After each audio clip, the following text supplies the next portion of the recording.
Dictation start. महोदय, हमारा जो संविधान तैयार हुआ है उसमें भी इस बात का प्रयास किया गया है कि देश में लोकतंत्र पूरी तरह से लागू किया जाए और जनता को लोकतंत्र की सारी सुख सुविधा मिल सके। सबसे पहले मैं आपको इस बात के लिए धन्यवाद देना चाहता हूँ कि आपने मुझे इस सम्मेलन में कुछ कहने का अवसर दिया है। आपके सामने जो विषय आएंगे वे इतने महत्व के हैं कि प्रत्येक हिंदुस्तानी चाहे वह किसी भी काम में लगा हो उन पर कुछ न कुछ अवश्य ध्यान देना होगा। यह एक मानी हुई बात है कि बच्चा जैसा तैयार किया जाता है वह बड़ा होने पर वैसा ही निकलता है।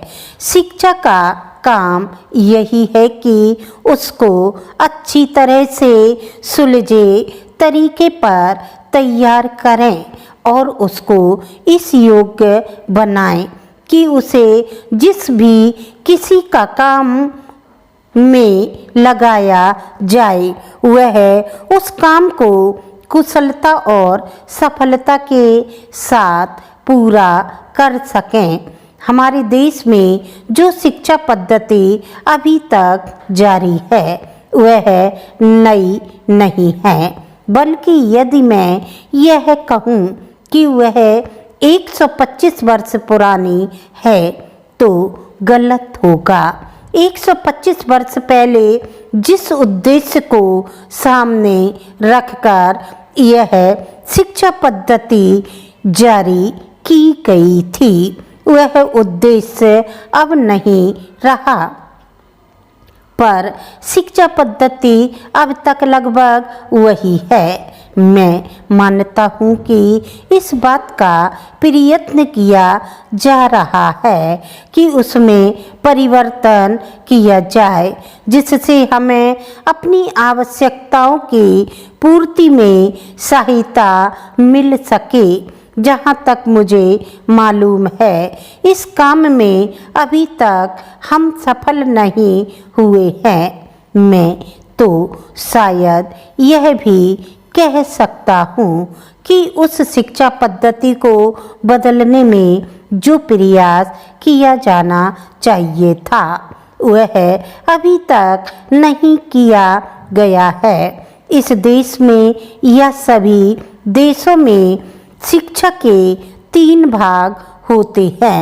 एक तो वह है जिसमें छोटे छोटे बच्चों को शिक्षा दी जाती है। दूसरा वह है जिसमें युवावस्था के पहले बड़े होने तक, और तीसरा वह है जिसमें युवावस्था के विद्यार्थियों को शिक्षा दी जाती है। इन तीनों भागों की शिक्षा पद्धतियाँ अलग अलग हैं, परंतु वे एक दूसरे से मिलती जुलती होती हैं और एक से दूसरे में जाने में कोई कठिनाई नहीं होनी चाहिए।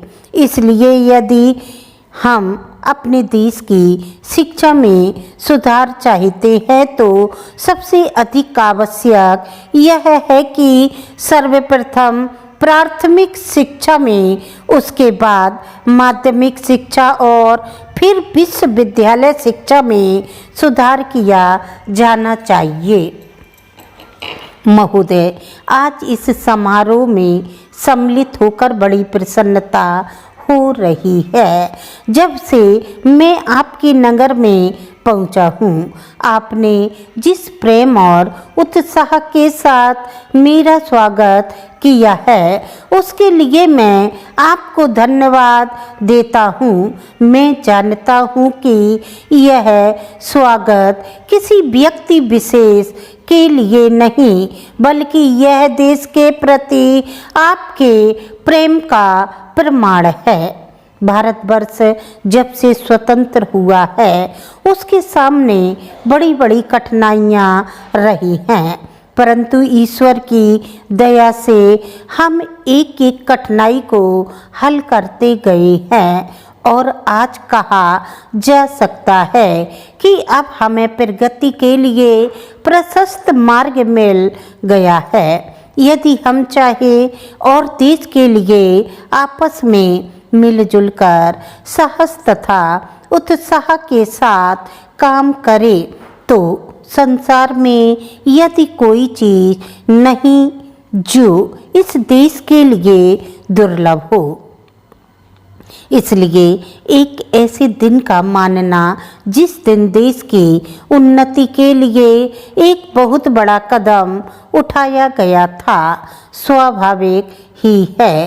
अंग्रेजों के साथ जिस समय स्वराज्य के लिए समझौता हुआ उस समय उन्होंने और सब चीज़ों के साथ साथ एक काम और किया जिसका परिणाम कुछ भयंकर हो सकता था। जहां एक ओर अंग्रेजी राज्य सीधे तौर पर चलता था वहां दूसरी ओर देसी नरेशों के अधीन 600 से अधिक रियासतें भी थीं। ब्रिटिश सरकार ने जाते समय यह घोषणा कर दी कि ये सभी रियासतें अपने को उन सभी शर्तों और बंधनों से मुक्त समझें जो उन्होंने ब्रिटिश सरकार के साथ किए थे और प्रत्येक का अधिकार है कि वह चाहे जो उस हिंदुस्तान के साथ अथवा पाकिस्तान के साथ मिल जाए या अपने को स्वतंत्र रखे।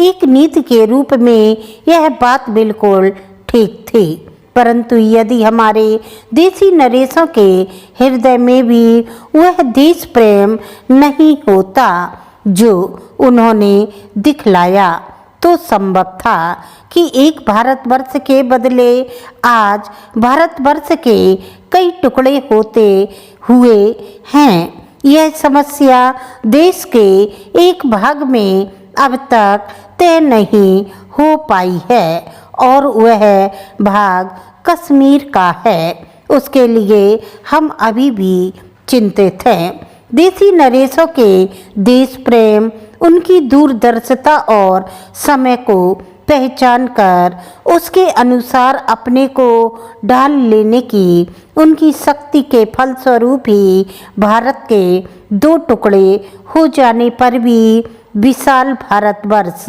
आज रह गया है। आपको डिक्टेशन अच्छी लगी तो आप लाइक करें, सब्सक्राइब करें।